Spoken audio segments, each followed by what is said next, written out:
A relapse or setback is when you engage in the unwanted sexual behavior that you committed to never do again. Your sobriety is in reference to how long you've gone without a relapse. Once you have a significant track record of walking in sobriety from the unwanted behavior, it is important to redefine a relapse to include those routines that lead you to acting out. As an example, the alcoholic initially defines a relapse as getting drunk, and then later as drinking at all. But eventually, his definition of relapse will include even going to a bar. If your definition of relapse doesn't eventually grow and mature to include those routines that set you up to act out, you will find yourself being led back into relapse.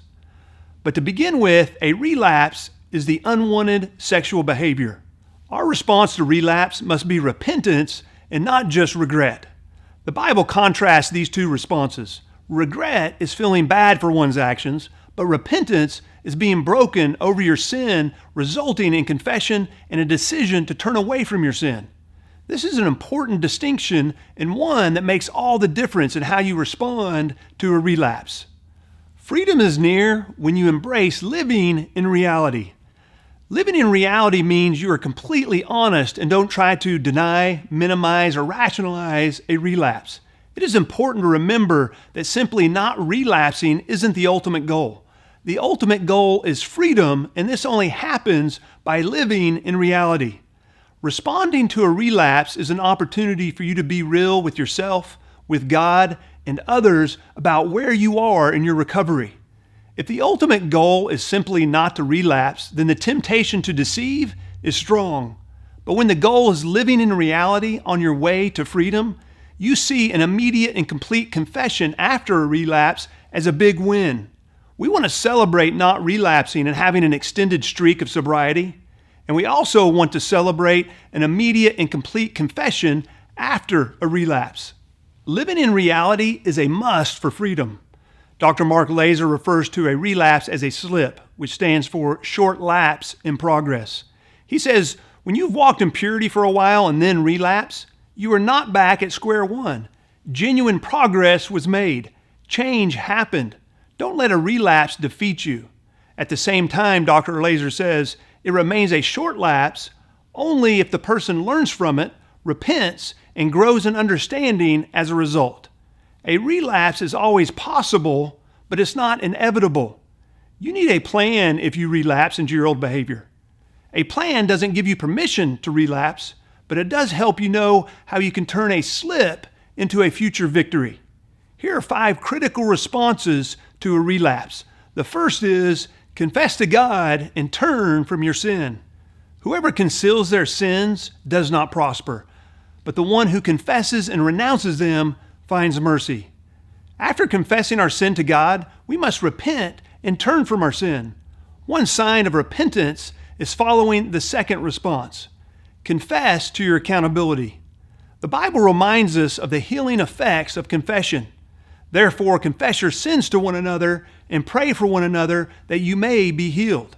Dr. Ted Roberts says, you are only as sick as your secrets. If you relapse and don't confess, you now have 2 problems.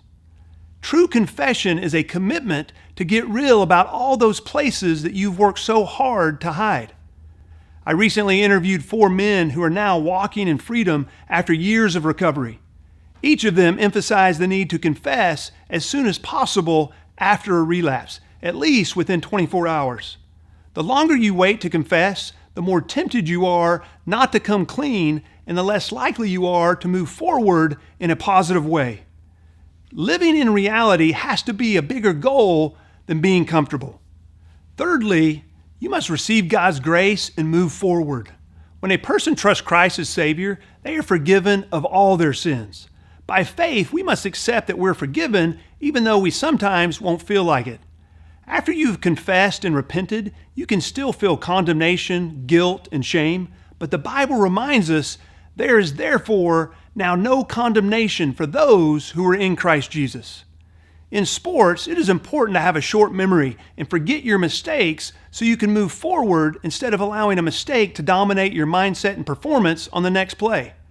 The Apostle Paul encourages us to have this mentality as we pursue Christ-likeness. One thing I do, forgetting what lies behind and straining forward to what lies ahead. I press on toward the goal. After you've confessed and repented, receive God's grace and forgiveness and move forward. Don't take your sin too lightly, where there's no repentance, or too personally, where you beat yourself up instead of receiving God's grace and forgiveness. Jesus suffered for our sins, so we don't need to try to add to his work on the cross by punishing ourselves. His sacrifice should lead us to repent and invite the Holy Spirit to lead and guide us. Freedom is not a destination, but a process of practicing the right things. And one of those right things is receiving God's grace and moving forward after a relapse. The fourth response is don't binge. A relapse can be a spring forward with the right attitude and perspective, but it can also be a shame-causing, binge-inciting stumble when you have the wrong response. Don't allow a relapse to lead to a mindset of binging. Don't tell yourself, since I've already messed up, it doesn't matter if I binge, because it does matter.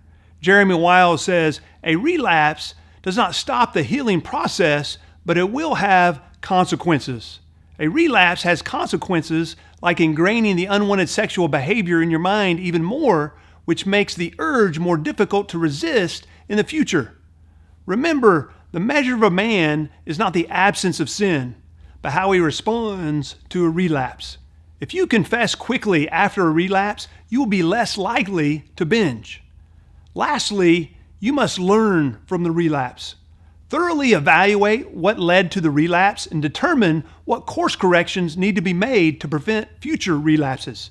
This is a crucial step in making progress in your recovery, and one we'll look at more closely next.